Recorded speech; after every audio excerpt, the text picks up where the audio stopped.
Hi, are you ready? Let's get started on this. To solve the absolute equation, write the related linear equations first. So we get the result 6x plus 3 is equal to 6, or 6x plus 3 is equal to negative 6. Calculate 6x plus 3 is equal to 6, or 6x plus 3 is equal to negative 6. Isolate the variable in each equation.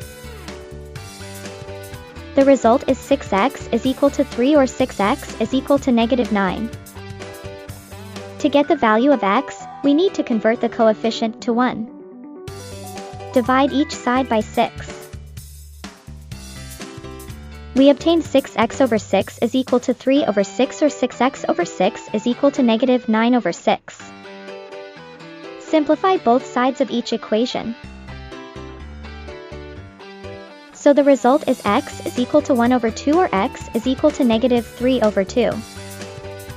So the solution is x is equal to 1 over 2, or x is equal to negative 3 over 2. Bravo! You solved this question.